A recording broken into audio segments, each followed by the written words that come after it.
देखो रिकॉर्डिंग का मैसेज में स्क्रीनशॉट।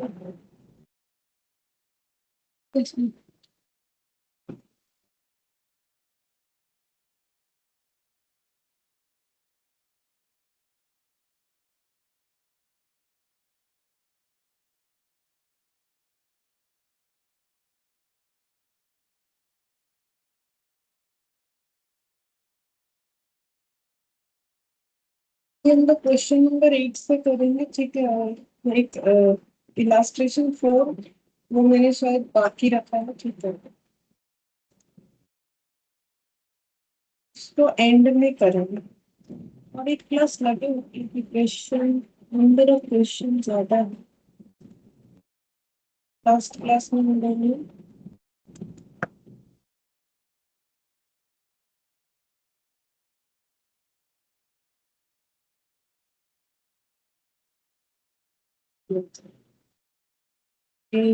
इलास्ट्रेशन 6 था, इसमें क्या हम लोग को बैलेंस शीट को भी बोला था।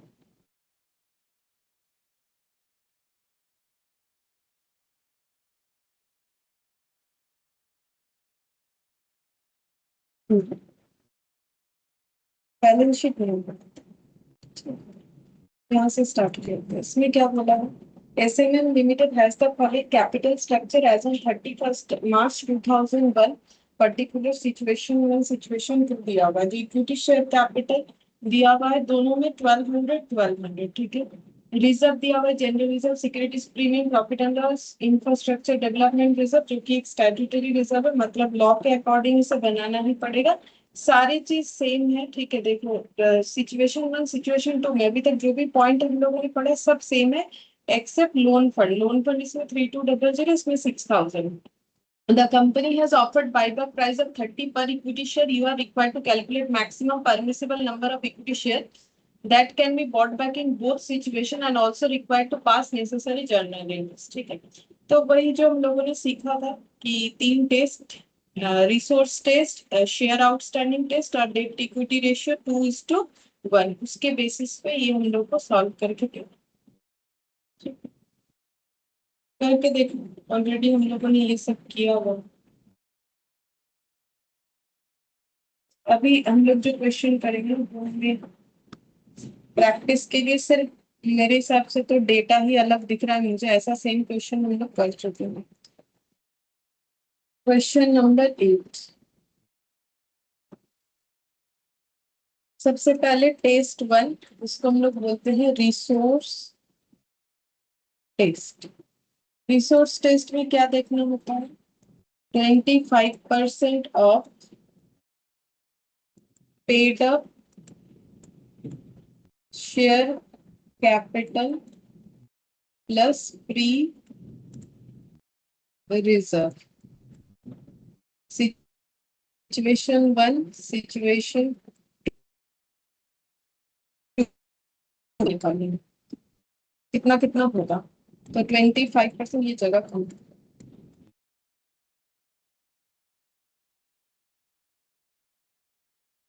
छोटा छोटा सिचुएशन 1 सिचुएशन 2। अच्छा, इक्विटी शेयर कैपिटल बोलो क्या क्या लेना पड़ेगा? Paid up share capital plus free reserve, यानी सिचुएशन 1 में क्या क्या ले, कितना कितना अमाउंट ले उसका 25% का।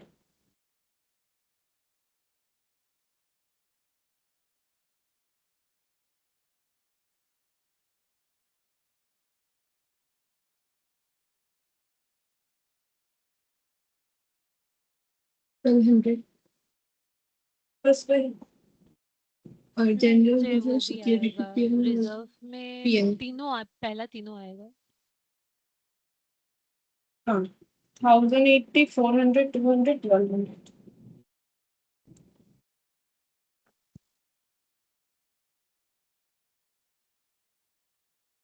100 प्लस 200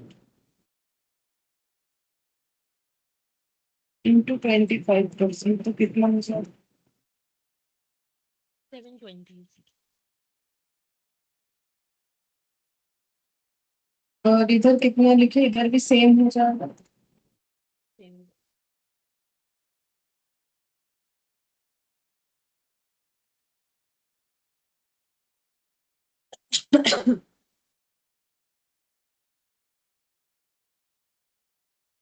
720।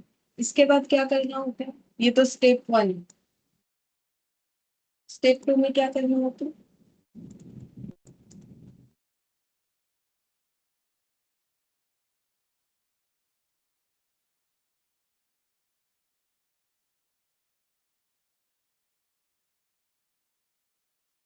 ढूंढ रहे हो कॉपी में क्या करेंगे? वो डिवाइड बाय बाय प्राइस, तो नंबर ऑफ शेयर्स निकालना।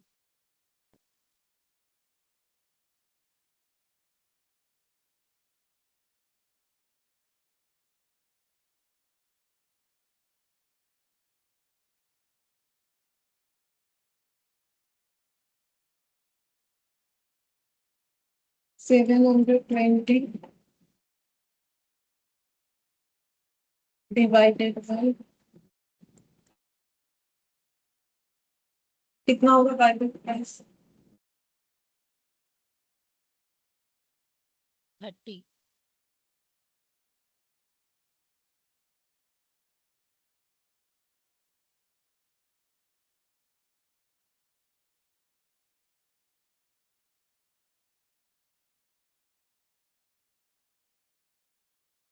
24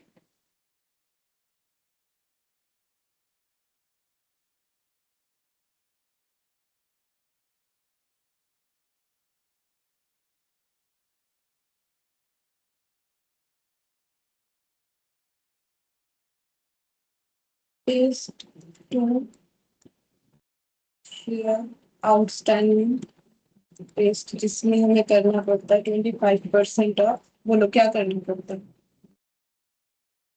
reduction number of shares. Number of shares पहले दोनों केस में सेम ही होगा, कोई भी एक का आंसर बता दो, मैं बताना चाहती हूँ। 120। 120।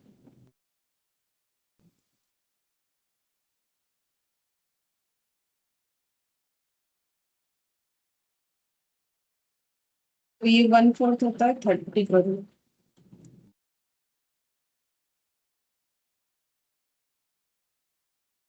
Test 3। Post buyback debt by equity by 1 होना चाहिए, तो सिचुएशन सबसे पहले निकालेंगे टोटल डेट आफ्टर बाईबैक, क्योंकि आफ्टर बिफोर बिफोर सेम रहेगा, क्योंकि बाईबैक करने पे डेट पे कोई इम्पैक्ट नहीं आता। टोटल डेट आफ्टर बाईबैक कितना होगा दोनों केस में?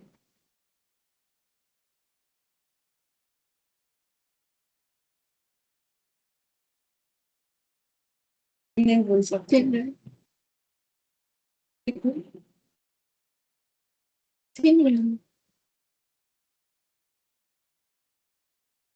दोनों का अलग अलग होगा, कितना कितना? 3200 और 6000।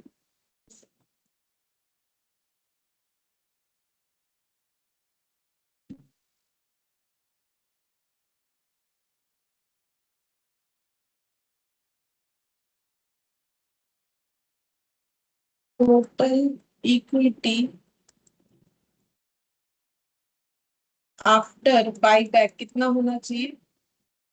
डेट का आधा कितना हो जाएगा? 3600।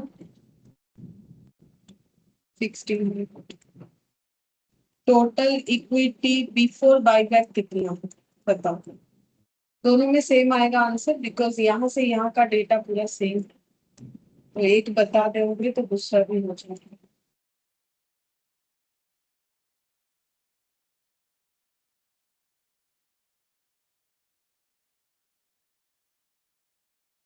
कुछ नहीं पढ़े होते हम लोग। इक्विटी का मतलब होता है equity plus reserve and surplus, जो कि हम लोग ये यहाँ पर जब कैलकुलेट करते तभी आ जाता है। तो ये टोटल जितना आया था वो होगा, इसका 25% करके 720 आया था, तो इसका टोटल।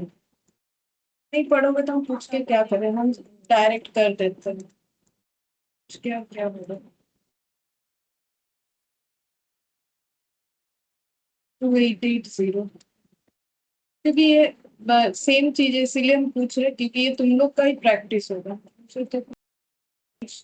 अलग करना है, इसमें तुम लोग को भी ऐसे लगना चाहिए कि अलग कुछ नहीं करे, बट इन लोग को लग रहा है अलग कर रहे हो, बोल नहीं पा रहे। टोटल इक्विटी बिफोर बायबैक आ गया, ठीक है। अब हम लोग निकालते हैं टोटल इक्विटी दैट कैन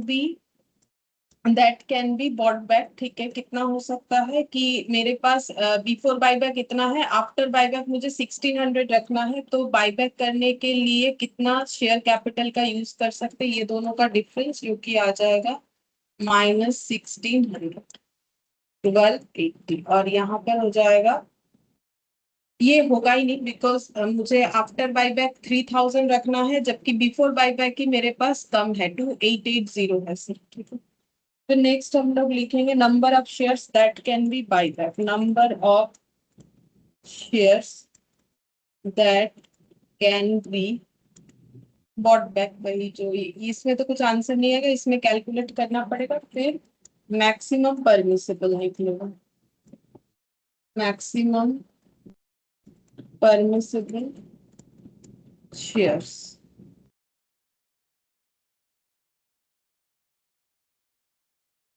इसमें हम लोग क्या निकालते हैं, इस तरीके से मैंने सिखाया था। अच्छा, इसमें एक एंट्री भी करना पड़ेगा बाई बैक का, तो इतना जगह रख के कर लेते हैं, ज्यादा कुछ तो एंट्री होता नहीं। तो एंट्री के लिए 4-5 जगह रखेंगे, यहाँ पर एंट्री हो जाएगा, पीछे कर लेते हैं working.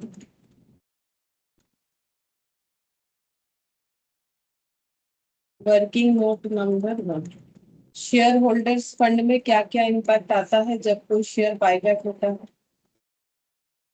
Paid up share capital, free reserve और securities premium. Paid up share capital जितना नॉमिनल वैल्यू होता है शेयर का उतने से आता है, जो कि 10 rupees.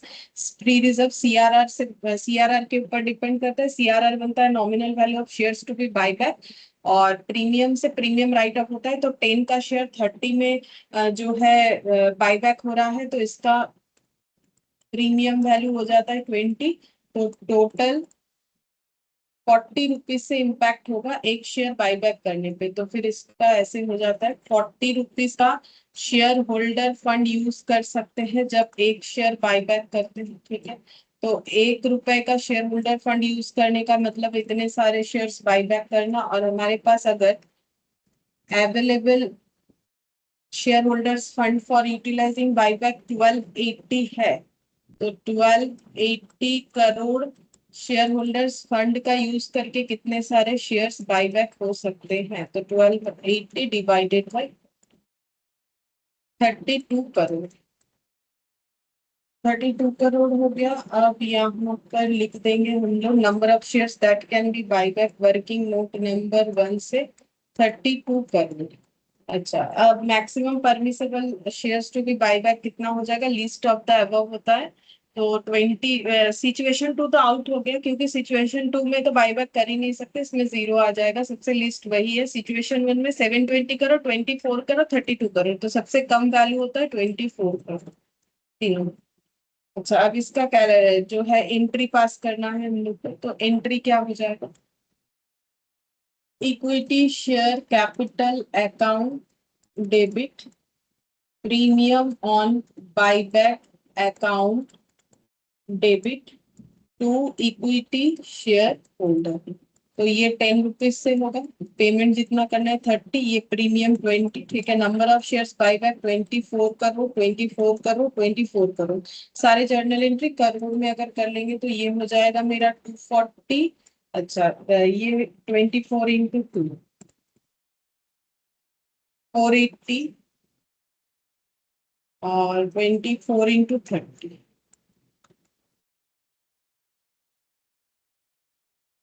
720, being amount due to equity share holder। Second, premium का पैसा राइट ऑफ करना पड़ेगा, और जो है पेमेंट करना पड़ेगा, और सीआरआर क्रिएट करना पड़ेगा, ठीक है। तो पहले सीआरआर क्रिएट कर लेते, देखते क्या क्या अवेलेबल है। हम लोग सिचुएशन 1 के हिसाब से चलेंगे, जबकि वैल्यू दोनों में ही सेम है। तो जनरल रिजर्व है, जनरल रिजर्व ही हमेशा सबसे पहले यूज करेंगे, और उसमें अवेलेबिलिटी है। ठीक है, तो CRR जो है कितना क्रिएट होगा, 240 का क्रिएट होगा। तो जनरल रिजर्व यूटिलाइज करेंगे 240 का, general reserve account debit to CRR be CRR created. Third number में प्रीमियम राइट ऑफ करेंगे तो टू प्रीमियम ऑन बाईबैक हो जाएगा। तो सिक्योरिटीज प्रीमियम का यूज करना चाहिए, हम लोग को चाहिए 480 करोड़, सिक्योरिटीज प्रीमियम में कितना है 400 है, तो सिक्योरिटीज प्रीमियम वाला तो पूरा ले लियो। और 80 जो है वो हम लोग को लेना पड़ेगा फ्री रिजर्व से। फ्री रिजर्व में जनरल रिजर्व में क्योंकि बचा हुआ है तो वहीं से ले लेते हैं। 1080 में से 240 गया है तो कितना बचा हुआ है चेक कर लेते हैं। 240 चला गया है तो 840 बचा हुआ है, जिसमें से हम लोग को सिर्फ 80 चाहिए, तो आराम से यूटिलाइज हो जाएगा। General reserve account debit 80 being loss on premium return.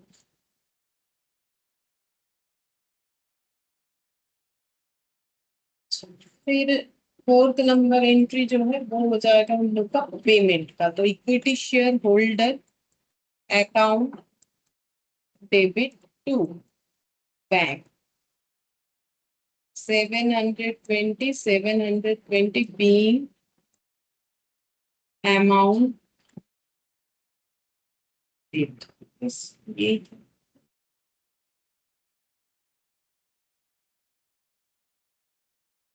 अच्छा,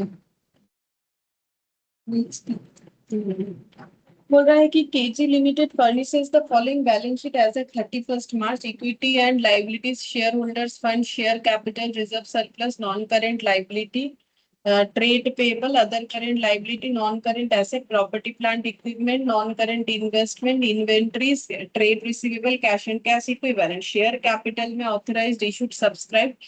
ये इक्विटी है सिर्फ इनका 10 रुपीज करके 1200 करोड़ में है, शायद पूरा क्वेश्चन करोड़ में नहीं, ऐसा कुछ लिखा नहीं ये करो। ठीक है, नॉर्मली ये वाला है।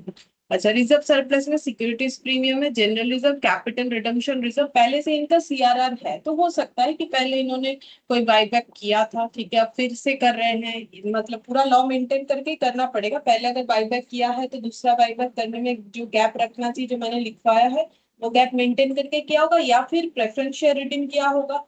तो भी हो सकता है कि CRR बना हुआ है तो है, उसमें हमें कोई प्रॉब्लम नहीं। अभी हम लोग जो CRR बनाएंगे उसको उसमें ऐड कर देंगे अगर बैलेंस शीट बनाने के लिए बोलेगा तो, ठीक है।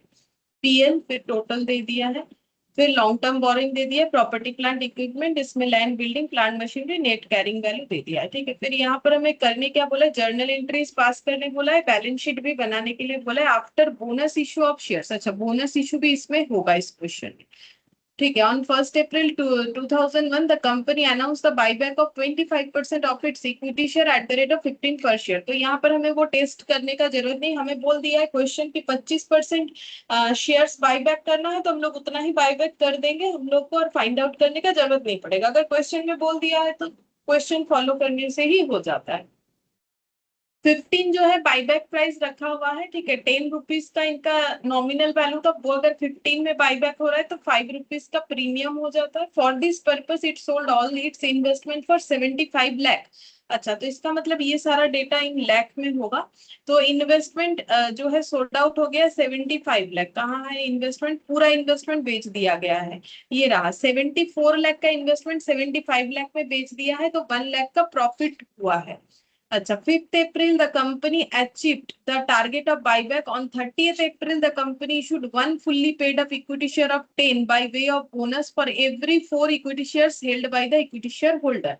अच्छा, अब यहाँ पर पहले बाईबैक हुआ 1st अप्रैल को, बाईबैक अनाउंस हुआ 5th अप्रैल को, बाईबैक कंप्लीट हुआ 30th अप्रैल को, बोनस इशू हुआ है। कैसे बोनस इशू हुआ है, for every 4 equity shares held by, अच्छा कितने के बदले कब चला गया, 1 fully paid up equity share, ठीक है, एक बोनस शेयर मिलेगा 10 रुपीज वाला अगर किसी के पास 4 पहले से इक्विटी शेयर्स है तो, ठीक है। तो बोनस मैंने कुछ दिन पहले जिनका है करवाया, ठीक है, जिनका नहीं है उनका क्योंकि फाउंडेशन में होता है इसीलिए अभी नहीं है, ठीक है। तो देखो, अगर याद नहीं है तो मेरे से क्लास लेके देख सकते हो। एक बार देख क्योंकि देखो अब किस चीज में क्या पूछ ले, क्योंकि ये सब प्रोफेशनल लेवल का पढ़ाई है ना, हम लोग ऐसा नहीं बोल सकते ये तो नहीं था मेरे यहाँ, ठीक है, ऐसा नहीं बोल सकते, कुछ भी हमें दे सकता है, हमें पूरा नॉलेज का यूज करना पड़ेगा। तो जो भी हो, तो यहाँ पर हम लोग को जर्नल एंट्री पास करने बोला है, फिर बैलेंस शीट बनाने के लिए बोला, ठीक है। सबसे पहले हम लोग जर्नल एंट्री पास करेंगे, फिर बैलेंस शीट बनाएंगे।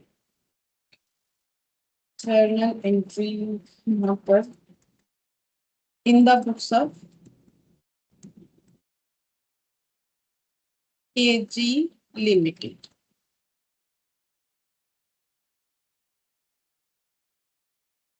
डेट क्योंकि है इस क्वेश्चन में, तो हम डेट का कॉलम बना लेते हैं। Particulars debit credit in lab.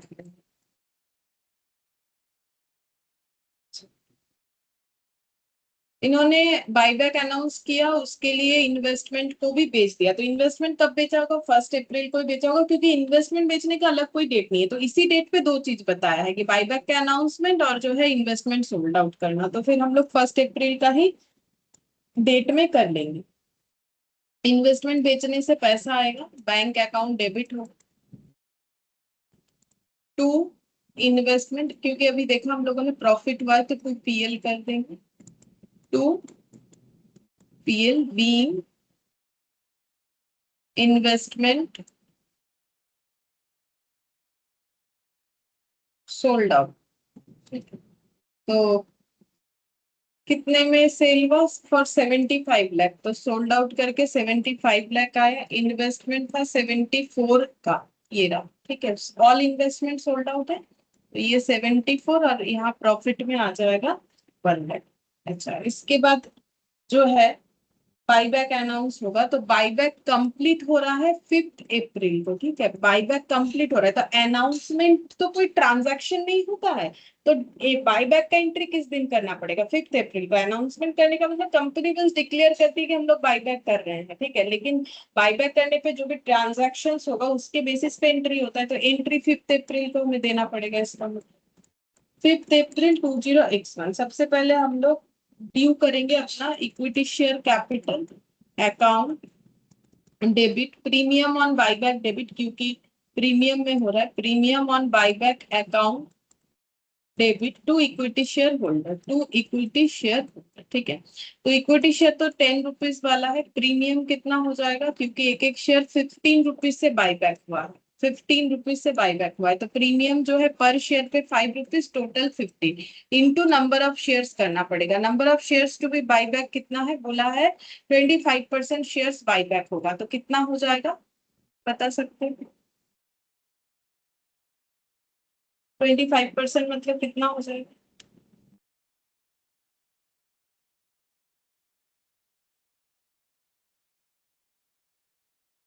1200 का। है ना? मतलब नंबर ऑफ शेयर कितना होगा वो बता।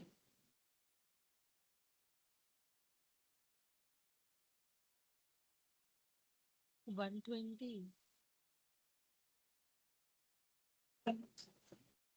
1200, ये जो है ये रुपीज होता है, ये शेयर कैपिटल दिया हुआ है, ये 10 रुपीज है, तो 120 का 25% करने से जितना होगा उतना आंसर होगा।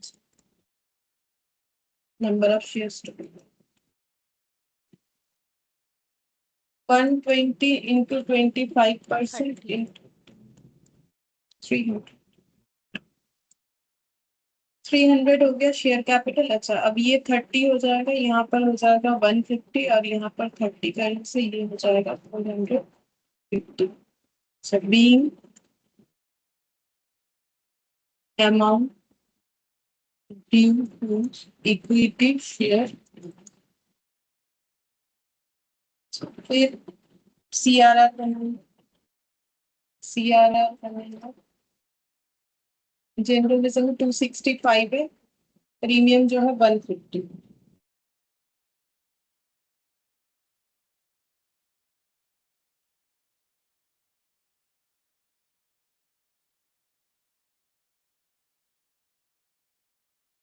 और एक चीज का भी CRR बनेगा।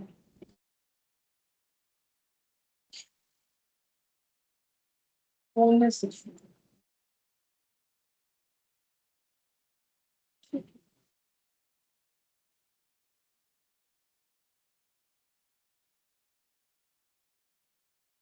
बोनस इशू जब होगा तब सीआरआर का यूज करना पड़ेगा, ठीक है। तो हम लोग को इसको कैसे ट्रीट करना पड़ेगा, 30 अप्रैल को हम लोग का बोनस शेयर इशू हो रहा है, ठीक है। तो बोनस शेयर इशू का मतलब होता है capitalisation of reserve and surplus, ठीक है। तो बोनस इशू करने के लिए हम लोगों ने थियोरेटिकली भी पढ़ा था कि हम लोगों को रिजर्व सरप्लस यूज करने के लिए बोला गया है, कुछ भी रिजर्व सरप्लस यूज कर सकते हो, बट अगर सीआरआर है, क्योंकि सीआरआर का पर्पस ही होता है बोनस इशू करने के लिए यूज, तो हमें सीआरआर से ही पहले बोनस शेयर इशू करना पड़ेगा अगर जब हम लोग बोनस शेयर इशू करेंगे, बट वो तो 30 अप्रैल का बात है, चलो।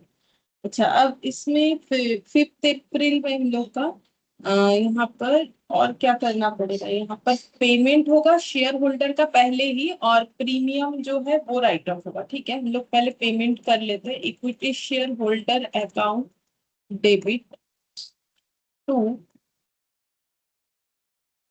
बैंक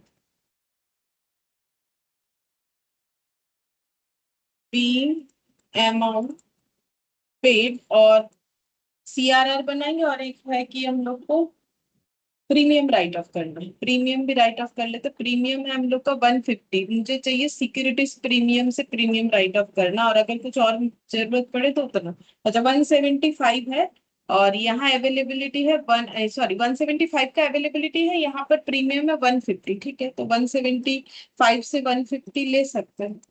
यहाँ पर securities premium account debit to हो जाएगा premium on buyback 150 being premium return. अब सीआरआर बना लेते हैं, सीआरआर बनेगा to CRR nominal value of shares to be buyback जो कि 300 है, ठीक है। तो 300 का सीआरआर बनेगा। तो कहाँ से बनेगा, फ्री रिजर्व से। नॉर्मली जनरल रिजर्व में 265 है तो पूरा ले लेंगे, 265 है, ये पूरा ले लेंगे। कितना कम पड़ रहा है माइनस करने से पता चल जाता है,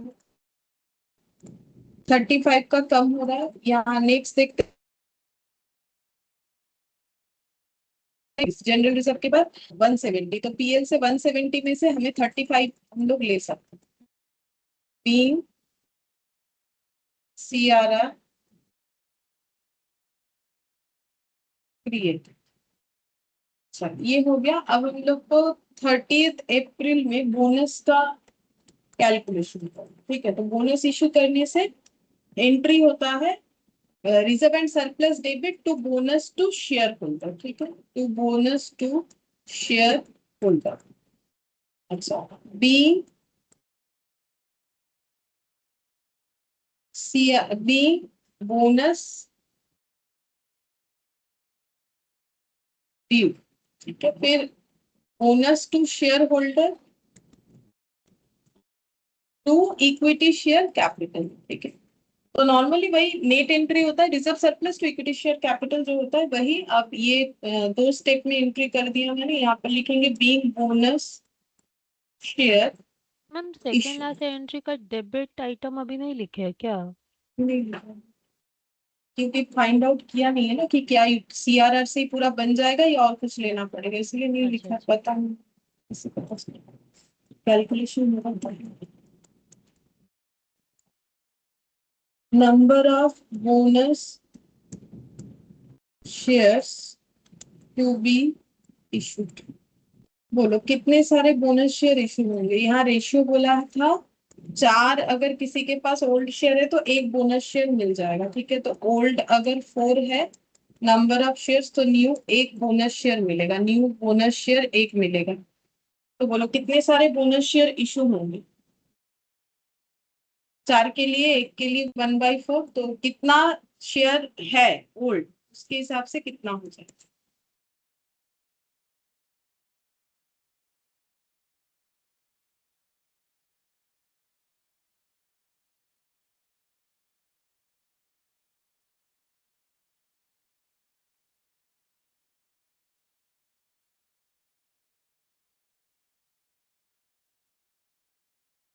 मैम एक बार पीछे करेंगे,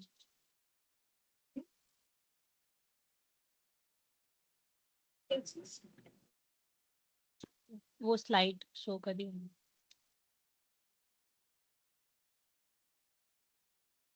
बोलो कितना सारा शेयर्स है पुराना, उसके ऊपर बोनस 120. 120 में से बाईबैक हो चुका है, बाकी अमाउंट पे बोनस 120 ऑलरेडी हम लोग यहाँ पर कैलकुलेट करके देखे थे कि टोटल 120 और ये 1200 डिवाइडेड बाय 10 करने से 120 लाख शेयर्स था, जिसमें से कितने लाख शेयर्स बाईबैक हो गए, 30 लाख, तो बचे गए थे बोनस। तो यहाँ पर हो जाएगा 120 माइनस 30 कितने, 90. 360,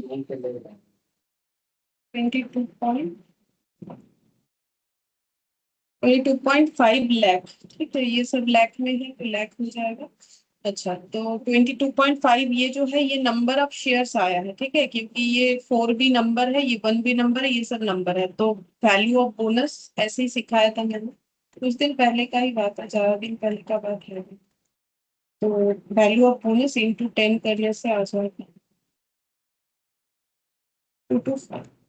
तो 225 का बोनस, 225 ये रुपीज हो गया, 225 लाख का बोनस शेयर इशू होगा। तो 225, ठीक है, यहाँ पे हो जाएगा 225, यहाँ भी हो जाएगा 225। अब कहाँ से इशू करेंगे, सबसे पहला बात है, अगर सीआरआर है तो सीआरआर का यूटिलाइज करना चाहिए, बिकॉज सीआरआर का पर्पस ही होता है बोनस इशू करना। तो सीआरआर में 200 है, और अभी हम लोगों ने और भी सीआरआर क्रिएट किया है जो कि 300। तो फिर यहाँ से आराम से हम लोग 225 ले सकते हैं, प्रीवियस वाले से पूरा 200 ले लेंगे, और यहाँ पर से लेना पड़ेगा फिर 25। ठीक है, तो फिर ये एंट्री तो नॉर्मल होगा, ये सीआरआर अकाउंट डेबिट, क्योंकि सीआरआर अभी बन चुका है 300 प्लस 200, 500, उसमें से हम लोग 225 ले ही सकते हैं, कोई प्रॉब्लम नहीं। तो सीआरआर टू बोनस टू। अच्छा, अब इसका हम लोग को बनाना है बैलेंस शीट।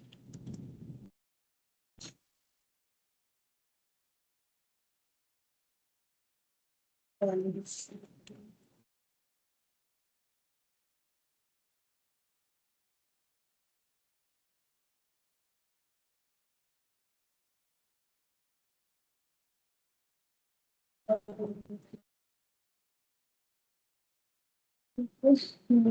इशू के बाद, आफ्टर बोनस इशू मतलब 30 अप्रैल के बाद।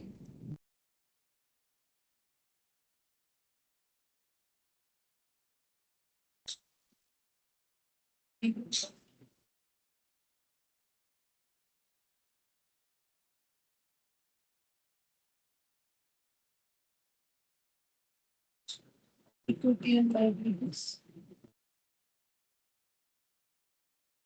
यहाँ पर सिर्फ देख देख के लिखना, जैसे कि मैंने पहले भी बोला था, बस जो चेंज होगा वो लिखने से हो जाएगा, तो ये आसान होता है, यहाँ से देख देख के लिखेंगे क्या लिखे क्या नहीं लिखे, जैसे कि शेयर होल्डर, ये तो कॉमन होता है, शेयर होल्डर्स फंड लिखना ही पड़ता है, ये होगा ही होगा question. Share holders fund, share capital, reserve, surplus, ये सब रहेगा ही। इसका नोट भी बनेगा, क्योंकि ये सब में चेंजेस तो होता ही है। फिर उसके बाद non current liability, long term borrowing, note है तो हम लोग बना लेंगे यहाँ पर। Non current liability, long term borrowing, long term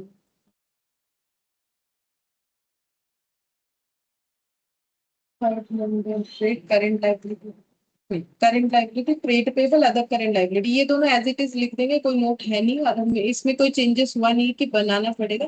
तो इसको देख देख के अभी इसका डेटा लिख भी देते हैं। तो यहाँ पर trade payable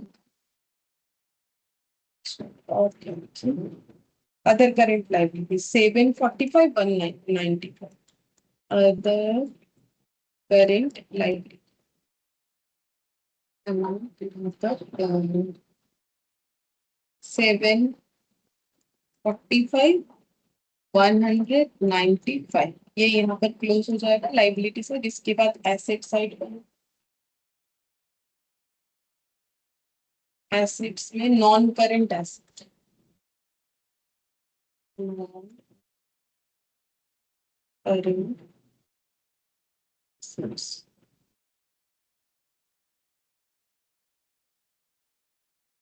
property plant equipment इसका नोट है तो बनाना पड़ेगा, पीपीई लिख देते हैं।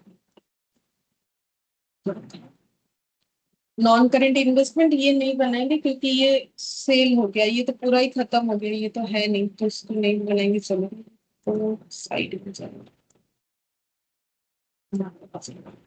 सेकेंड हो जाएगा करेंट एसेट। करेंट एसेट में इन्वेंट्रीज, ट्रेड रिसीवेबल, ये दोनों एज इट इज लिख देंगे, कैश एंड कैश इक्विवेलेंट। इसका नोट बनाएंगे क्योंकि पेमेंट होगा प्लस रिसीव भी वह, अच्छा इसमें बातों में नहीं लिख दूंगी। इसमें लिखेंगे current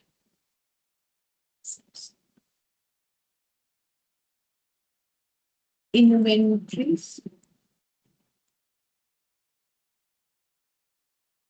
trade receivable, cash and cash equivalent. ये 5 कर देते हैं। अब नोट्स टू अकाउंट,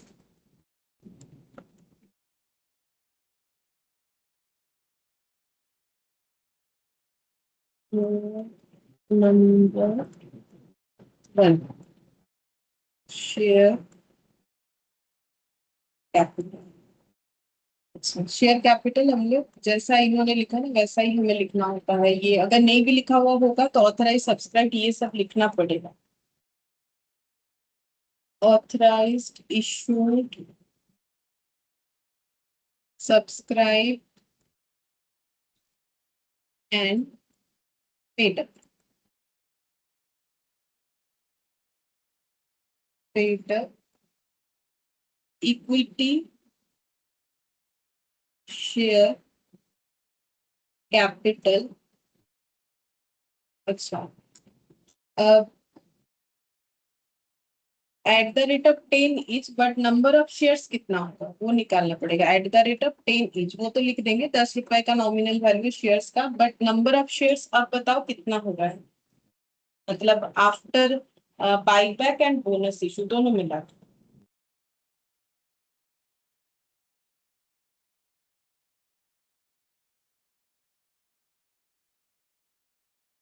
112.5।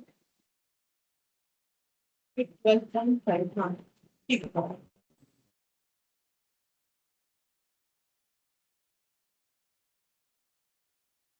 देखो हम लोग का नंबर ऑफ शेयर्स था 120, फिर उसमें से 30 लाख का बाईबैक हुआ, जो कि हम लोग बाईबैक एंट्री में ऑलरेडी उस बात का यहाँ पर कैलकुलेशन कर चुके हैं। फिर उसमें एड ऑन हुआ बोनस इशू होकर 22.5, ठीक है। तो ये सब चीज एडजस्ट करके 120 माइनस 30 प्लस 22.5 करने से आता है 112.5। Number of shares at the rate of 10, तो कितना आ जाएगा, 10 मल्टीप्लाई करने से 1125। या ये सब इन लैख में होगा, ठीक है। तो ये सब चीज थोड़ा सा हमको ध्यान दे के एग्जाम में लिख के आना है, जैसे कि इन लैख है तो लिखना पड़ेगा। Note number 2। अच्छा, इसमें लेकिन और एक चीज भी लिखने से अच्छा होगा कि out of that 22.5 are issued for the purpose of bonus, ठीक है, ऐसे लिख सकते हैं। अच्छा, फिर रिजर्व सरप्लस। रिजर्व सरप्लस इसमें reserve and securities premium 175, securities premium 175 lakh, ठीक है। इसका यूटिलाइज हुआ कितना हुआ, एंट्री में 150, 150, तो फिर कितना हो जाएगा 25, हाँ 25 हो जाएगा। जनरल रिजर्व 265, ठीक है। अब इसमें से कितना यूज हुआ है देख के ही बताना पड़ेगा, मुझे भी देखना ही पड़ेगा। मतलब एंट्री देखोगे तो बता सकते हो।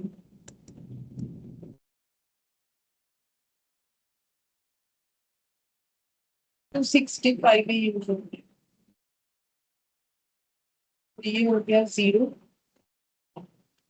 Capital redemption reserve, capital redemption reserve 200 था और भी बना, बाईबैक के लिए, बाईबैक के लिए कितना देंगे? 300. 300। फिर यूटिलाइज हुआ बोनस इशू के लिए, तो ये हो गया 500, लेस कर देंगे यूटिलाइज का bonus. 225.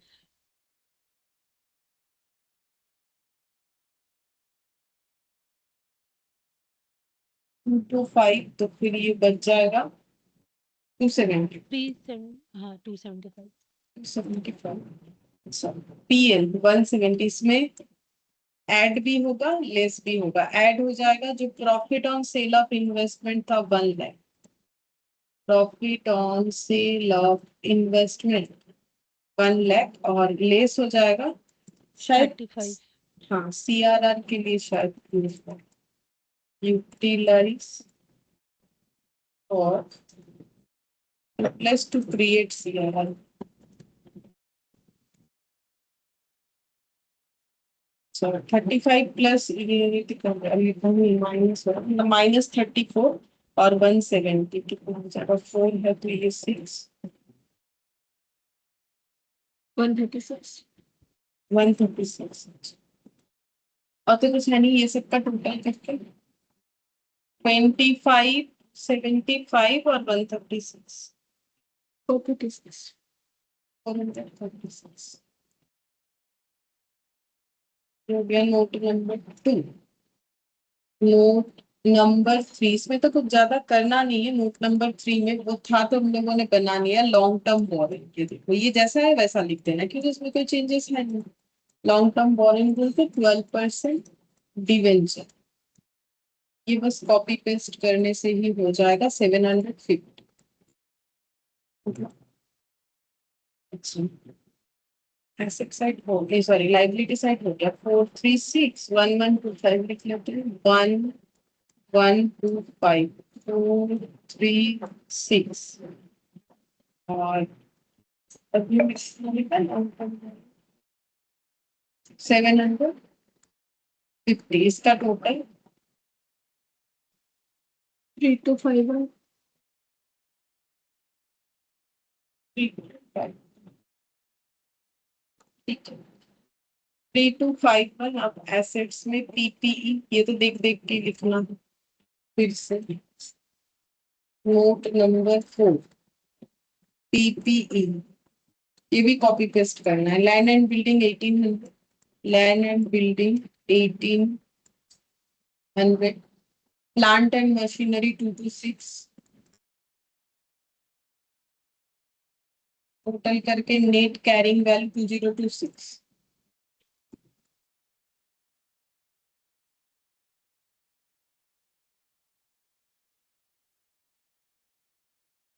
To zero two six, 026। Inventories trade receivable ये लिख देंगे देख देख के। 600 to 60, 600 to 60, और कैश एंड कैश इक्विवेलेंट कितना? ये निकाल निकाल। Cash and cash equivalent opening में है 740, चलो कितना आएगा?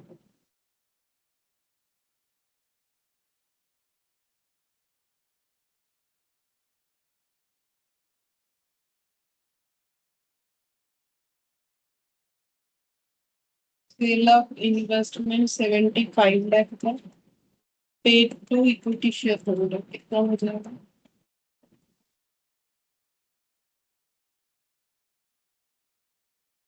450,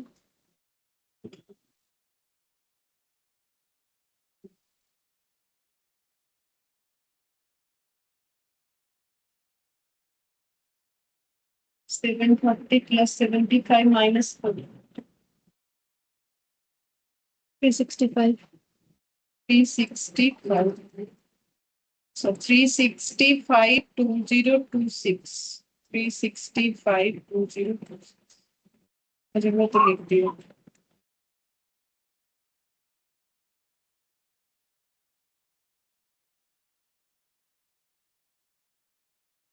फिर हाँ सेम.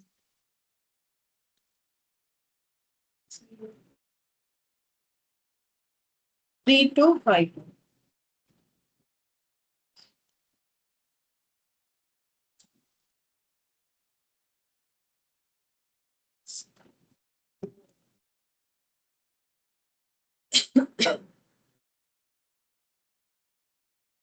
टेंथ नंबर में बोला है following is the balance sheet of Competent Limited as at 31st March 20x1. Shareholders fund में share capital, reserve surplus, non-current liability, non-current asset, current asset.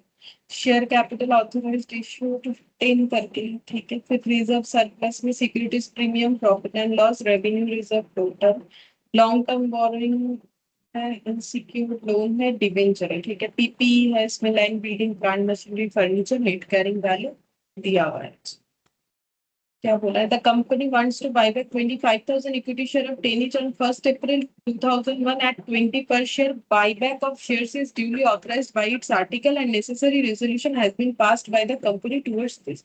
तो ये भी हम लोगों ने लिखा हुआ है कि एओएम में परमिशन होता है तो ही बाईबैक कर सकते हैं और एसआर पास करना पड़ता है, स्पेशल रेजोल्यूशन वो भी हुआ है बोल रहा है. ये सब तो ठीक है, हमें कैलकुलेशन में तो ये बोल दिया, ठीक है. नहीं तो अगर हमें बोले बाईबैक करो तो हम लोग करेंगे, ठीक है, कैलकुलेशन करके.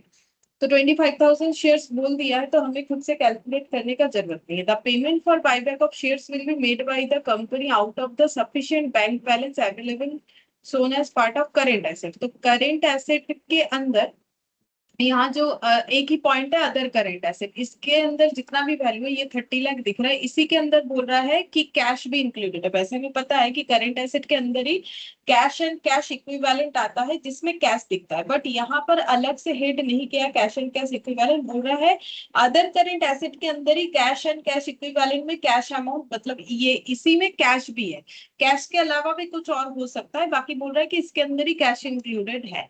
बोला इतना कैश है कि हम लोग आराम से बाईबैक कर सकते हैं, मतलब अपने शेयर होल्डर को पेमेंट कर पाएंगे.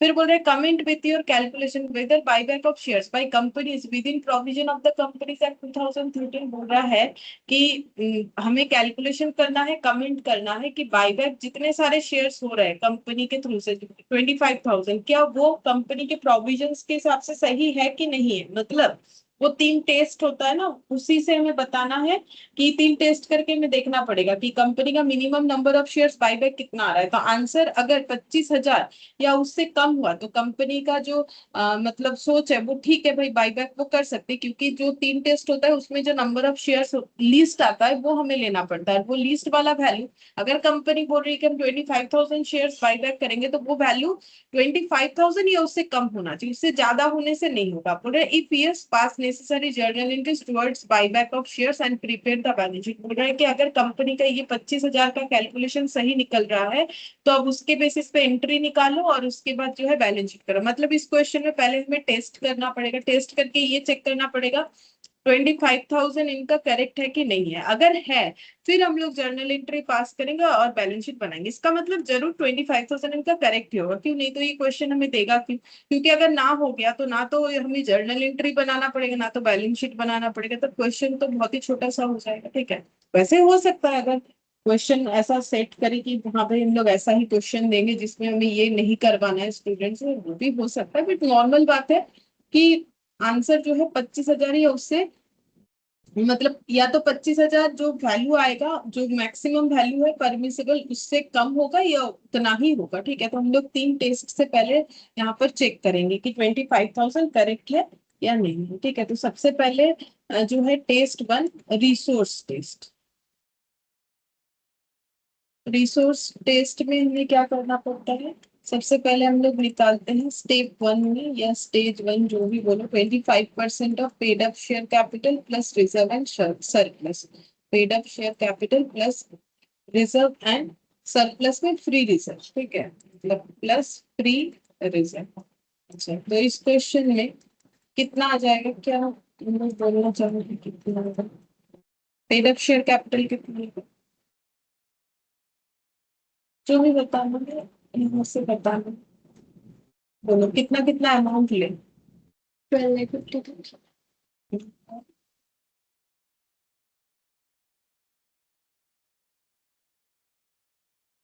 और 2,50,000, 1,25,000 और 15, मतलब 18,75,000. पूरा ही लेना पड़ेगा क्योंकि पूरा ही फ्री रिजर्व है, सिक्योरिटीज प्रीमियम यहाँ पर फ्री माना जाता है, तो फिर 12 लाख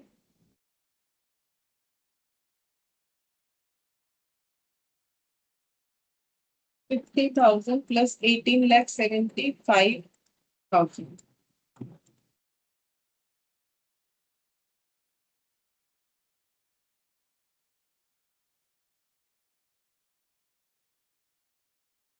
$31,25,000। 7,18,250. 81,250 ये रुपीज में आ गया। अब हम लोग को निकालना है नंबर ऑफ शेयर्स। कैसे निकलता है?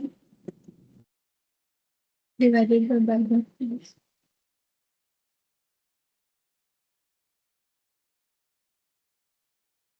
781,250 7,81,250 डिवाइडेड बाय बायबैक प्राइस 20, तो कितना आ रहा है?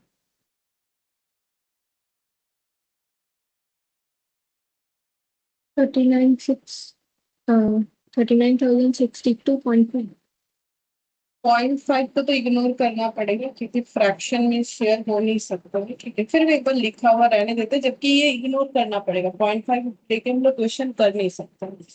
तो ये हो गया नंबर ऑफ शेयर्स। अच्छा, फिर उसके बाद टेस्ट 2, शेयर आउटस्टैंडिंग टेस्ट 25% का नंबर ऑफ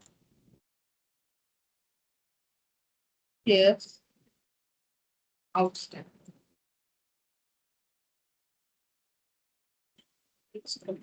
ठीक है, तो नंबर ऑफ शेयर्स कितना होगा?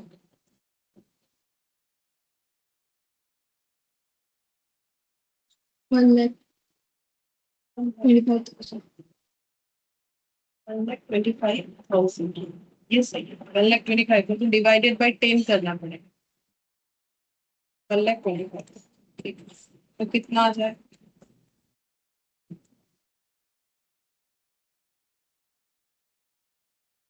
31 lakhs.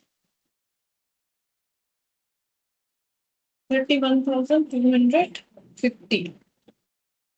फिर टेस्ट 3, इसमें थोड़ा मेहनत ज्यादा होता, बाकी किसी में नहीं। Debt by equity equal to 1 post buyback. Total debt after buyback, total debt after buyback कितना कितना?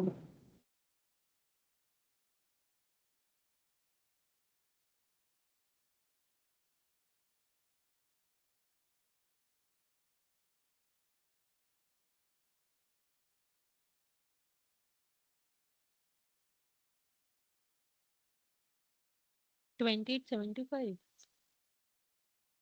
ऐसे तो नहीं लिखवाया था, देखो एक बार लास्ट क्लास में कि डेब्ट का मतलब होता है long term plus current liability भी होता है। तो ये लॉन्ग टर्म का तो पूरा लेना ही पड़ेगा 2875, और करेंट लाइबिलिटी में कितना जाएगा वो यहाँ देखना।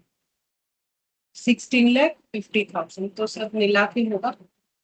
ये देखो लास्ट क्लास ये पॉइंट डिस्कस किया था हमने। हाँ मैम है लिखा हुआ long term borrowing plus CL. तो फिर यहाँ पर हम लोग को लेना पड़ेगा टोटल करके जितना होगा, तो कितना होगा?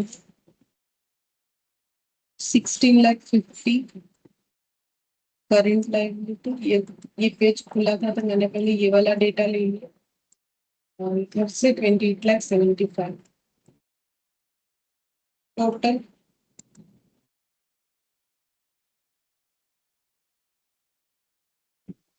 45,24,000. 45,25,000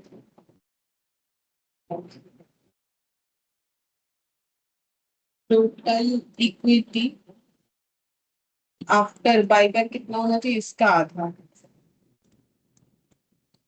22,62,500। लेकिन हम लोग के पास टोटल इक्विटी बिफोर बायबैक कितना है, तो इसके लिए हम लोग टेस्ट 1 का डेटा फॉलो करते, क्योंकि वहां पर हमें मिल जाता है इक्विटी। यहाँ इक्विटी का मतलब इक्विटी प्लस रिजर्व सरप्लस होता है, तो 31,25,000 ऐसे देख देख के लिख लेंगे 31,25,000। बिफोर बायबैक कितना है, आफ्टर बायबैक मुझे इतना रखना है, तो कितना हम लोग बायबैक कर सकते हैं, total equity that can be bought back. Before वाला फिगर कैसे?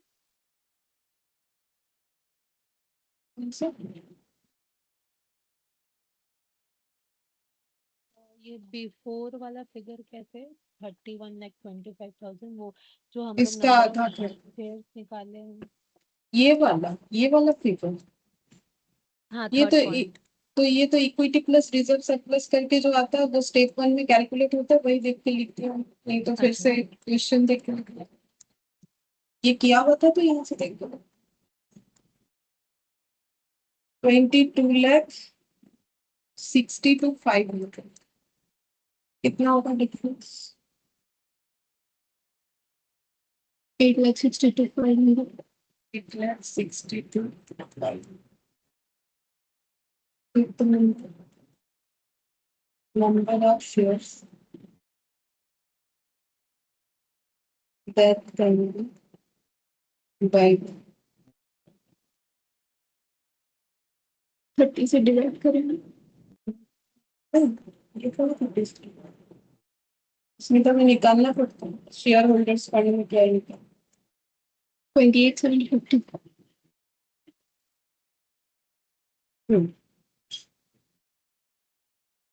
आंसर सही है। Equity share capital, free reserve और सिक्योरिटीज प्रीमियम। तो शेयर कैपिटल तो 10 रुपए का, नॉमिनल वैल्यू 10 रुपीज से इम्पैक्ट होगा, प्रीमियम भी 10 है, और CRR फिर 10 का बनेगा, तो ये हो गया 30।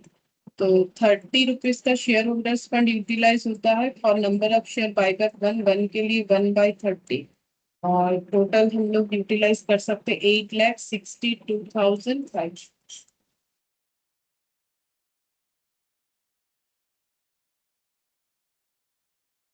कितना आया था, सही आया था 28,750।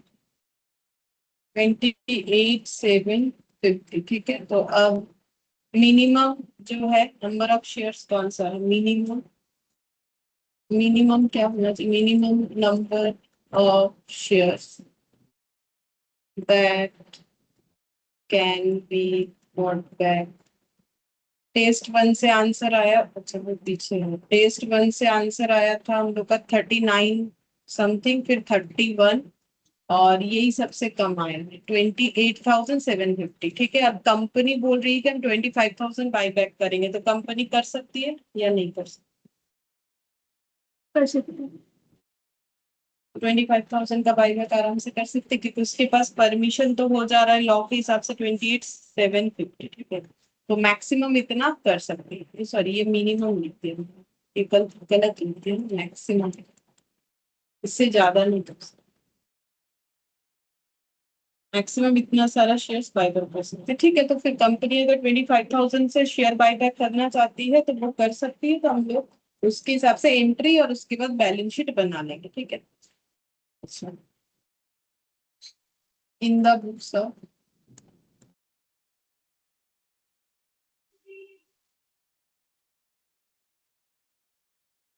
Company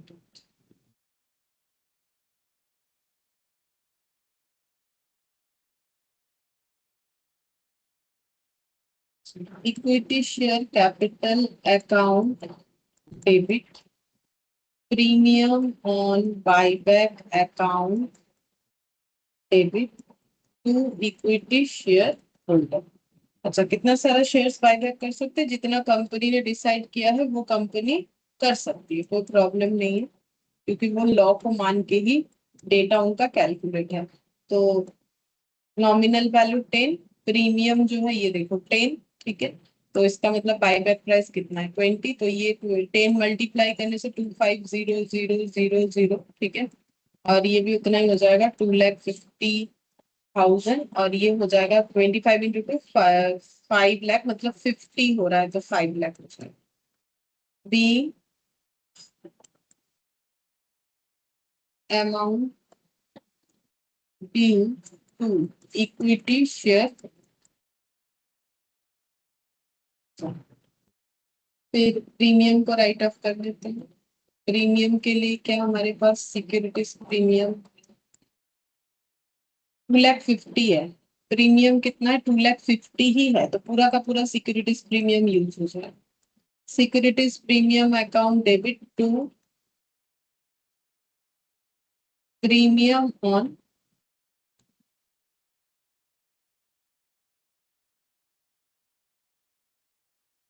buyback being loss on premium return. अच्छा, सीआरआर क्रिएट करिए, कितने का क्रिएट होगा? Nominal value of shares to be buyback यानी 2,50,000 का, तो 2 सीआरआर। अच्छा, फ्री रिजर्व से होना चाहिए। फ्री रिजर्व के नाम पे इनके पास रेवेन्यू रिजर्व है, पीएल है, तो कोई भी यूज कर सकते हैं। रेवेन्यू रिजर्व ज्यादा है। देखो, पीएल और अदर रिजर्व जब फ्री, पीएल भी होता है, बाकी ये रेवेन्यू जनरल ये भी होता है, लेकिन अगर रेवेन्यू भी है, जनरल भी है, पीएल भी है, तो पहले रेवेन्यू या जनरल को यूज कर लो, उसके बाद पीएल को हम लोग यूज करेंगे, ठीक है। तो इससे क्या होता है कि कैलकुलेशन करने में आसानी होता है कि हम लोग पहले नॉर्मल रिजर्व्स को यूज करें। पीएल में तो हर साल का जो है प्रॉफिट इंक्लूड होता है, प्रॉफिट से सेट असाइड करके वो सब बनाया जाता है, तो पहले रिजर्व का यूज करो ये सब काम के लिए, फिर पीएल करना अगर नहीं हुआ तो ठीक है। बाकी लिखने से भी कोई प्रॉब्लम नहीं, लेकिन ये चीज फॉलो करना चाहिए। तो 15 लाख जो है रेवेन्यू रिजर्व में है, तो हम लोग रेवेन्यू रिजर्व का यूज कर सकते हैं। रेवेन्यू रिजर्व बहुत अमाउंट है, हम लोग इसमें से 2,50,000 ले सकते हैं।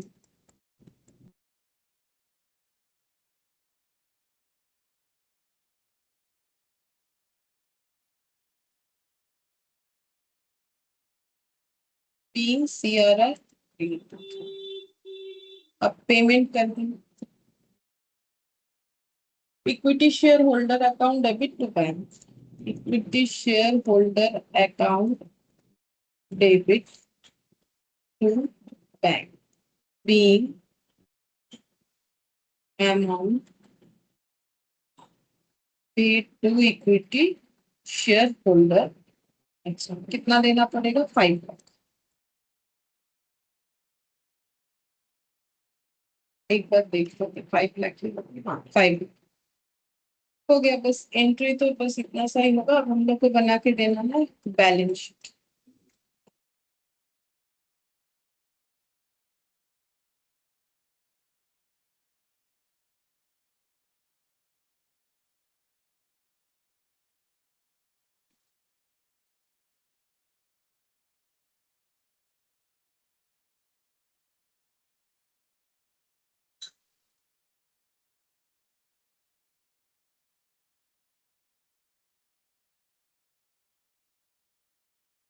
First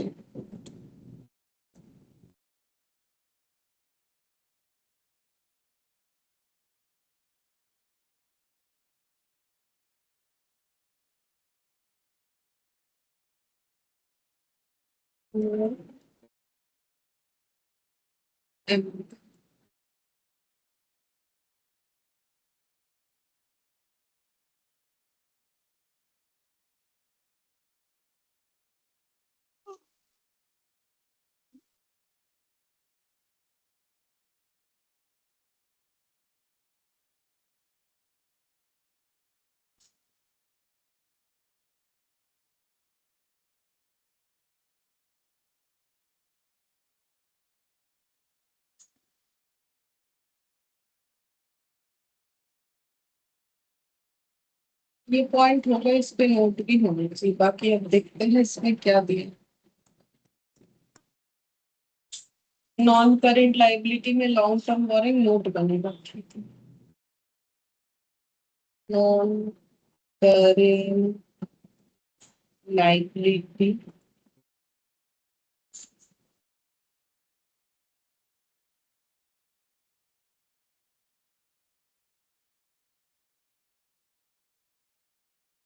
long term boring current liability में other current liability.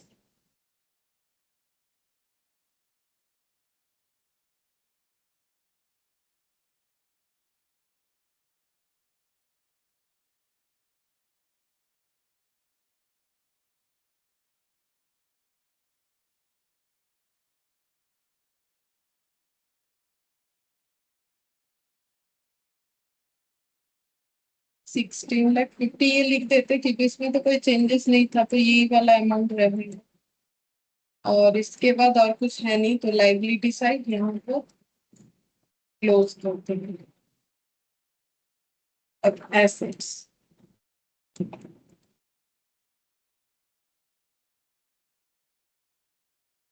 Non current asset होता है, इसमें है non current asset property plant equipment note बना हुआ।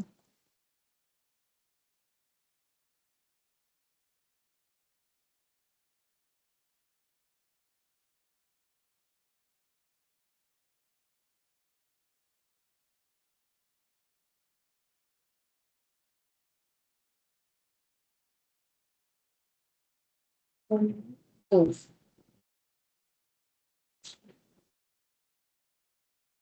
इसके बाद current asset, other current asset, इसमें नोट बनाना पड़ेगा क्योंकि कैश का कैलकुलेशन यहीं से कर।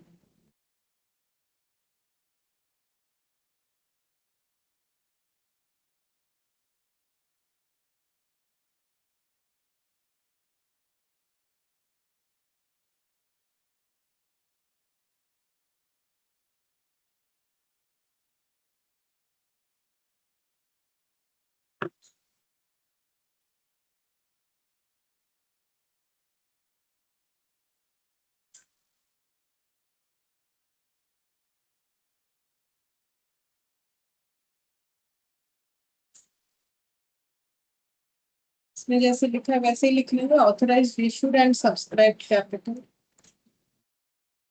ऑथराइज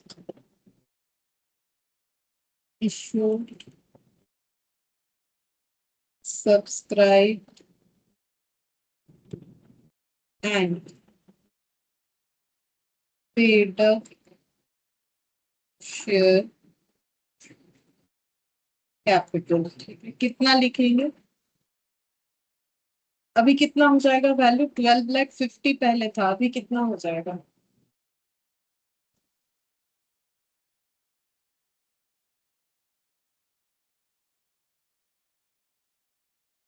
10 लाख, 10 लाख रुपीज में सही बात, 10 लाख होगा।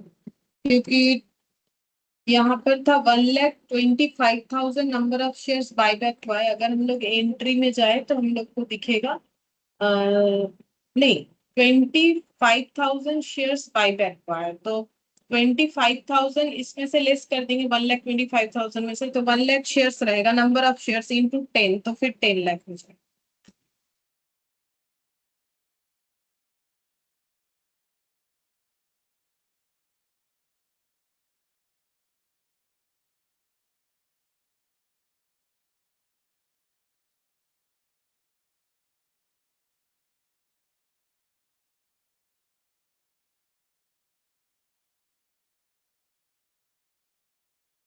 Number 2,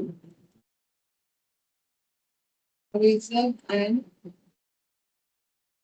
surplus. Securities premium 2,50,000।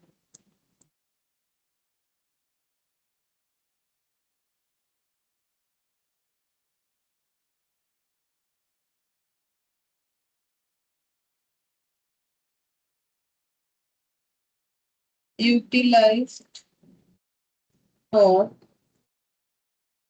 premium write-off.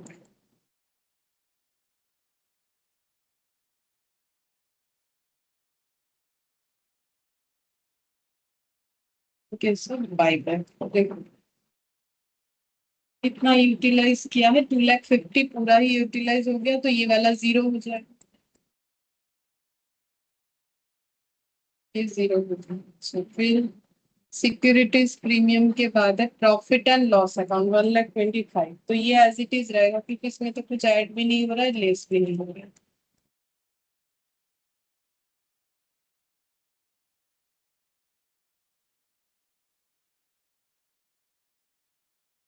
Revenue reserve 15 lakh,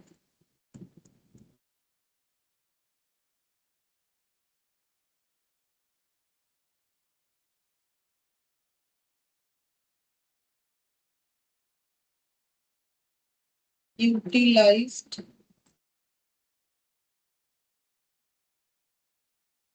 और क्रिएटिंग CRR, तो रेवेन्यू रिजर्व सिर्फ CRR बनाने में ही काम आया था। 2,50,000,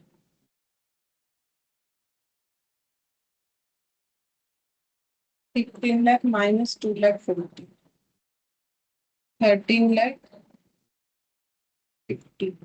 13,50,000 नहीं 1250।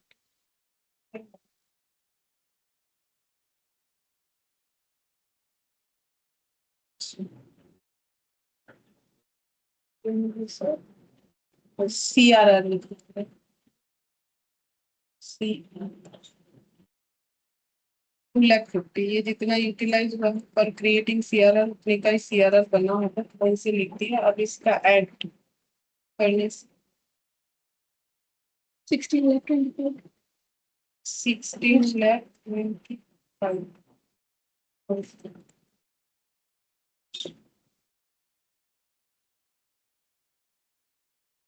Note number 3, long term borrowing, 14% debenture, unsecured loan, 14% debenture, 18,75,000, unsecured loan, 10,28,70,000.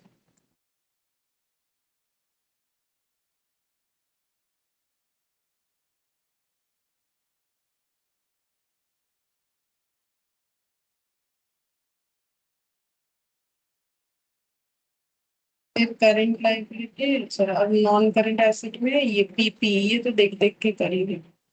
Note number, property, plant and equipment,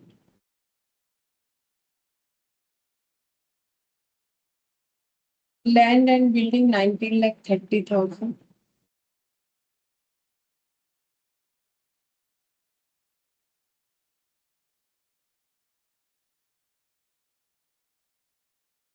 plant and machinery 18 lakh,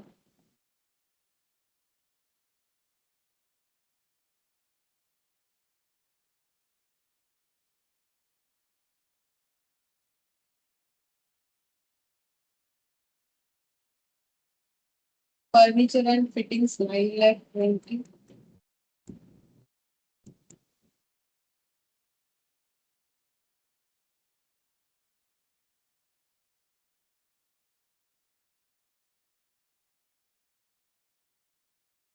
46,50,000,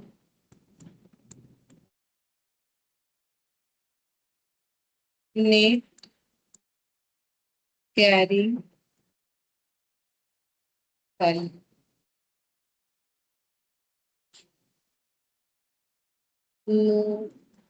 number 5, other करेंगे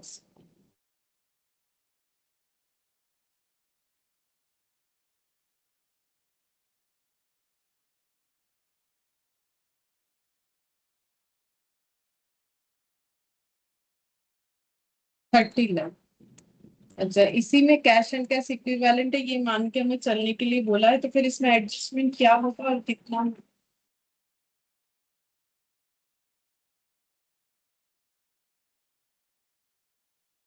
पहले मैनेज कर दो। जो पेमेंट हो रहा है शेयर होल्डर के, तो कैश वो मानेंगे, तो फिर ये जो है वो डिडक्शन यहाँ से जो है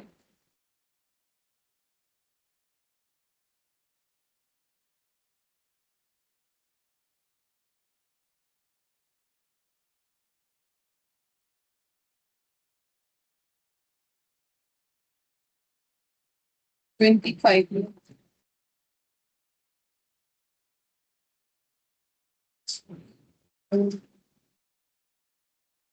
पहले लिखेंगे 10 लाख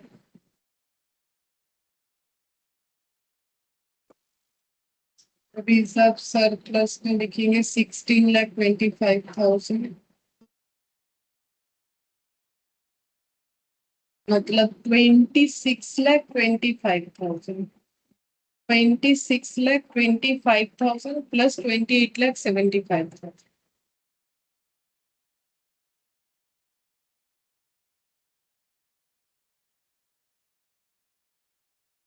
Six lakh 25,000 plus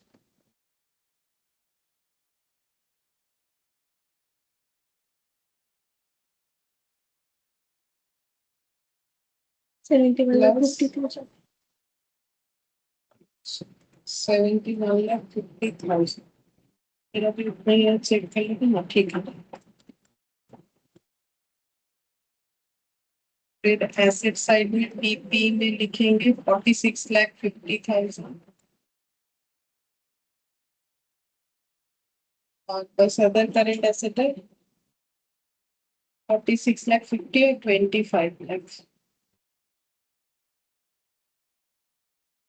तो ये तो 50,000 तो होगा ही होगा, और ये 5 और 6 11, 71. 70, 71,50,000। आ रहा है दोनों से।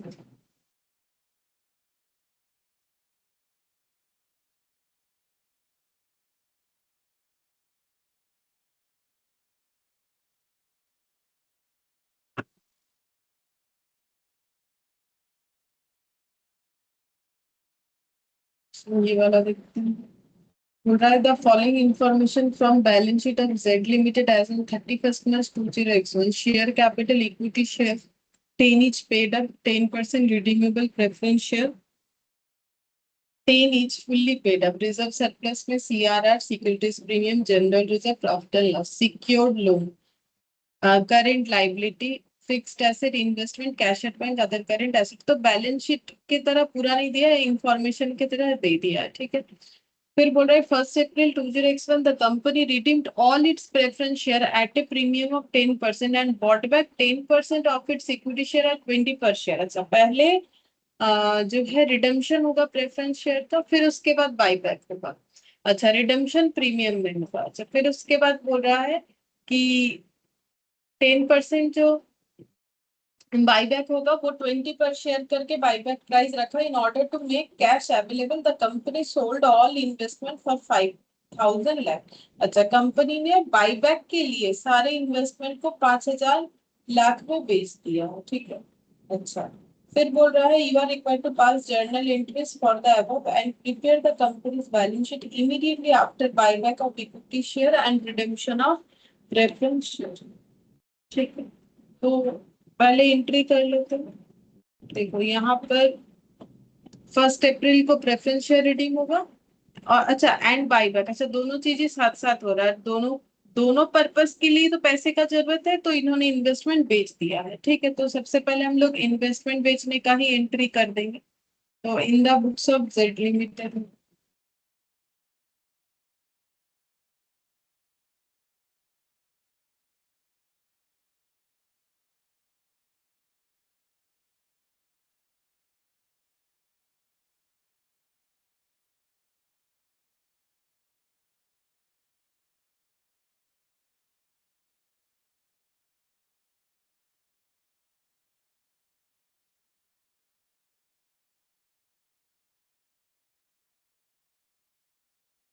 डेट तो कुछ नहीं है। फर्स्ट फर्स्ट एक ही डेट है, 1 अप्रैल लिख देते हैं, उस पे ही सारा transaction. Bank account debit,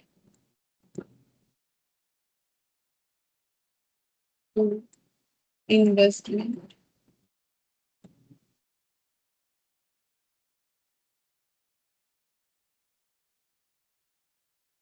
5,000 lakh में बेचा है। सारा का सारा इन्वेस्टमेंट, इन्वेस्टमेंट था 4700 का, ठीक है। तो प्रॉफिट हो रहा है कितने का, 300 लाख।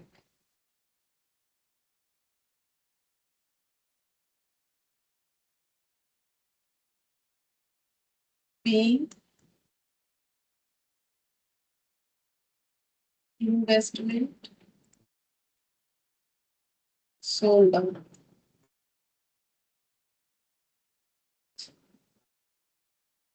अब पहले प्रेफरेंस शेयर कब आता है, तो पहले वही कर लेते। तो प्रेफरेंस शेयर रिडीम होगा तो प्रेफरेंस शेयर कैपिटल हमारे बुक्स ऑफ अकाउंट से चला जाएगा। तो 10% redeemable preference share capital account debit, 10% redeemable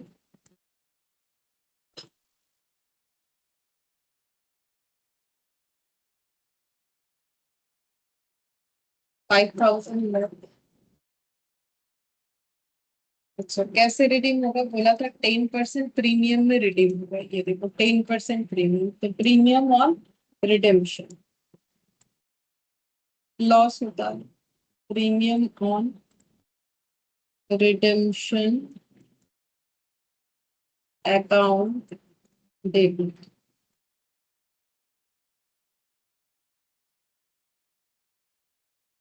जितना रिडीम होगा वैल्यू उस पे और 10% एक्स्ट्रा देना पड़ेगा। तो 5,000 लाख पे 10% एक्स्ट्रा देना है। तो 5,000 लाख का 10% हो जाएगा 500 लाख। टू ड्यू हो जाएगा प्रेफरेंस शेयर होल्डर को, टू प्रेफरेंस शेयर होल्डर। कितना पेमेंट करना पड़ेगा, 5,500 lakh. Be amount due to preference share holder. अब प्रीमियम को राइट ऑफ करेंगे। तो प्रीमियम को कम से राइट ऑफ करेंगे, देखते हैं इनके पास रिजर्व के नाम पे क्या क्या है। तो सीआरआर है, सिक्योरिटीज प्रीमियम है, जनरल रिजर्व है, पीएल है। ठीक है, सिक्योरिटी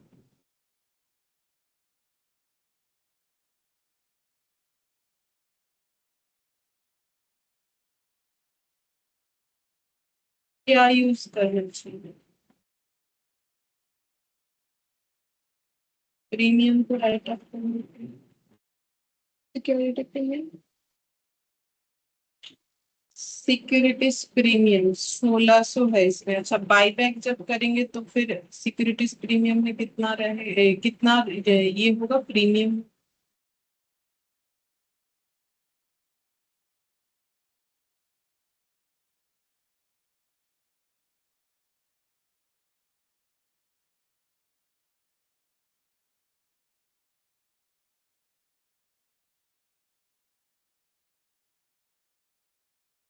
मतलब देखो, दोनों चीज में ही हम लोग प्रीमियम को राइट ऑफ करने के लिए सिक्योरिटीज प्रीमियम का यूज कर सकते हैं ना।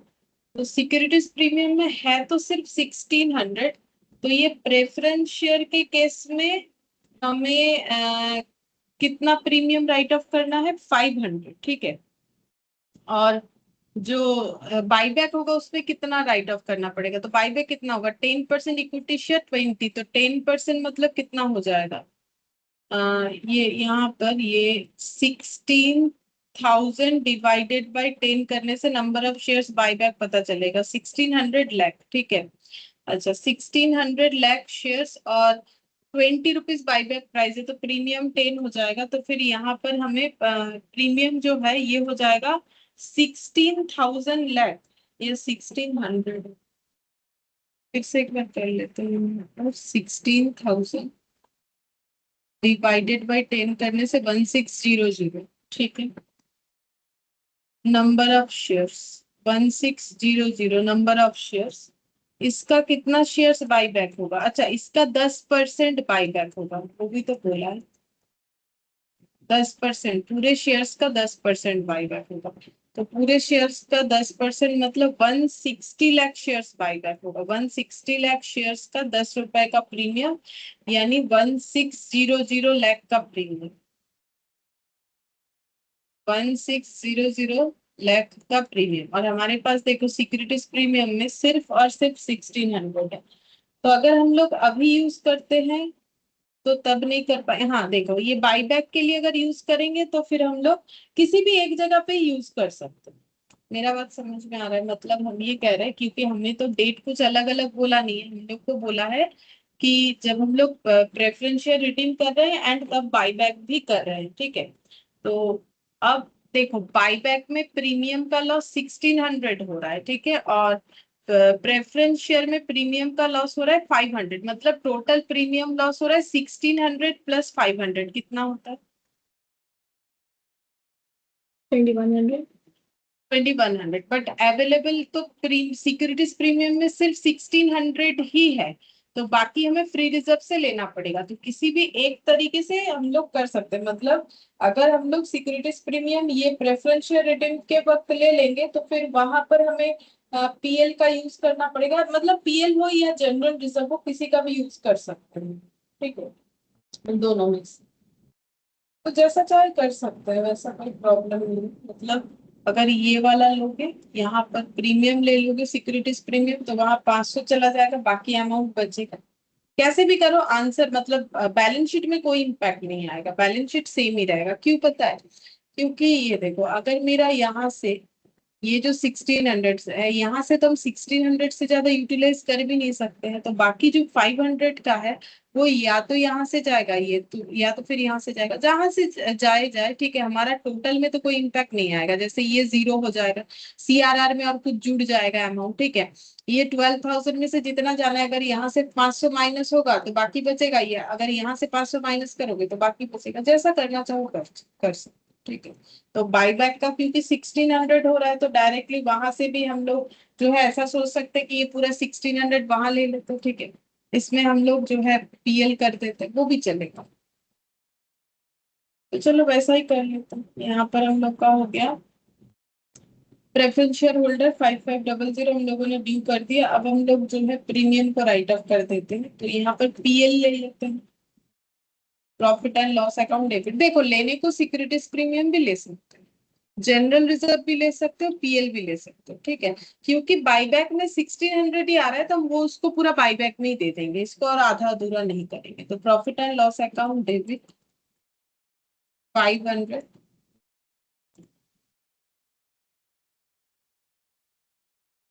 To premium on,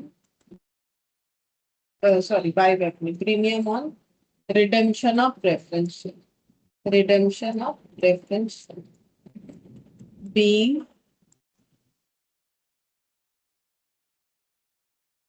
premium loss return. फिर सीआरआर क्रिएट होगा कितने का? 5000 का। तो फिर कहाँ से क्रिएट करें? जनरल रिजर्व से कर लेते हैं।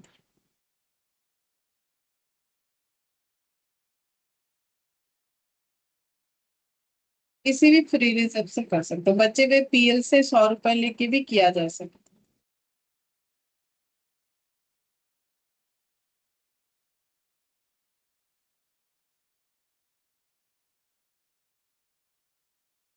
फिर preference share holder account debit to bank,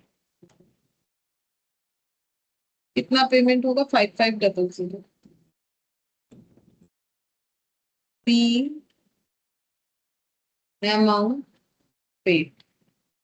अब बाईबैक के लिए एंट्री करेंगे, equity share capital account debit premium on buyback account debit to equity share holder being amount due to equity share holder.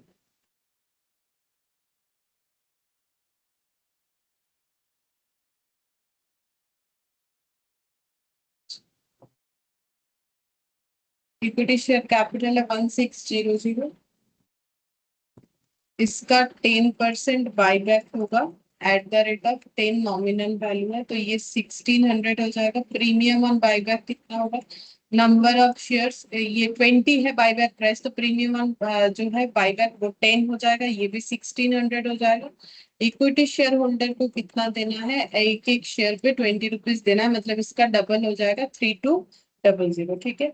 अच्छा, अब ये प्रीमियम को write off करेंगे, तो हम लोग सिक्योरिटीज प्रीमियम में पूरा एग्जैक्ट 1600 है वही ले लेते हैं, टू प्रीमियम ऑन 5।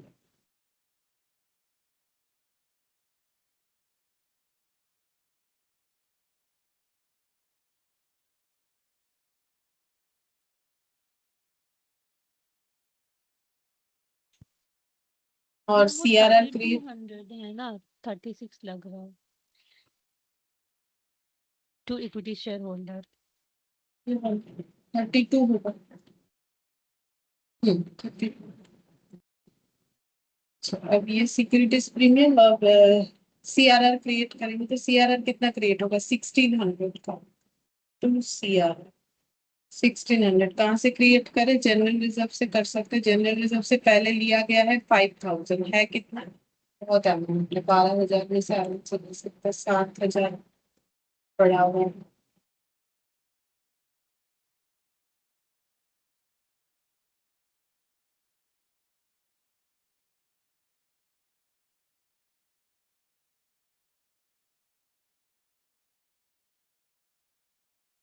और पेमेंट वाला इनके बाकी equity share holder account debit होगा नेक्स्ट पेज में।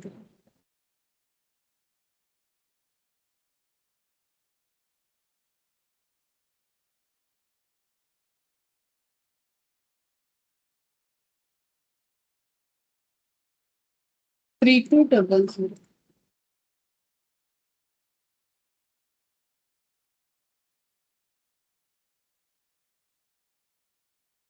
ऐसे करने से बेनिफिट क्या हुआ देखो, जब सिक्योरिटीज प्रीमियम लिखोगे तो ये डायरेक्टली यहाँ से ये माइनस हो जाएगा, सीआरआर में जो जुड़ना है जुड़ जाएगा। जनरल रिजर्व ये पीएल से हम लोग का 500 किया, जनरल रिजर्व से जितना किया उतना माइनस करने से बचा, ठीक है। बाकी हम लोग चाहे तो सिक्योरिटीज प्रीमियम उसमें भी दिखा सकते हैं, प्रेफरेंस शेयर वाले में, उसमें भी कोई प्रॉब्लम नहीं, क्योंकि उसमें भी प्रीमियम राइट अप करने के लिए हम लोग यूज करते हैं, ठीक है। अच्छा, अब इसका रहा बैलेंस शीट बनाना है आफ्टर बायबैक और रिडम्पशन ऑफ पेमेंट, ठीक है। बैलेंस शीट अभी और नहीं बना रहे, ठीक है। बैलेंस शीट हम होल्ड ऑफ कर दे रहे हैं। और इसका बैलेंस शीट और हम लोग का एक इलास्ट्रेशन, वाला जो सम बोल रहे थे,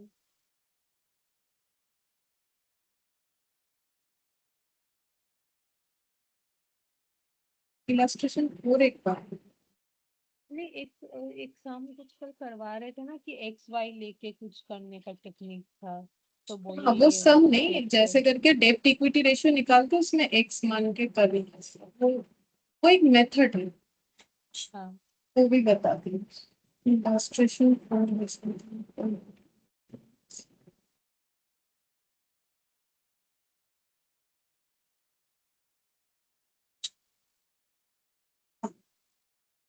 illustration for balance sheet इसका illustration तो डेब्ट इक्विटी रेशियो को और एक तरीके से निकाला जा सकता है, वो कोई भी एक क्वेश्चन में बता देंगे, बाकी क्वेश्चन में तुम लोग खुद से ट्राई करके देख सकते। सेम आंसर ही आएगा जैसे आता है, बट उसमें जैसे हम लोग शेयर होल्डर फंड यूटिलाइज करके दिखा रहे हैं, उसके जगह एक्स वाई मान के कर सकते। एक्स मान के करने से ही होता है, वाई तो नहीं मानना पड़ता। इन्होंने यहाँ वाई का रखा है, मुझे जितना याद आ रहा है एक्स करके ही होता है, ठीक है। वो हम बता देंगे लास्ट क्लास में बोला, ठीक है। ठीक है, फिर आज मैं करती हूँ।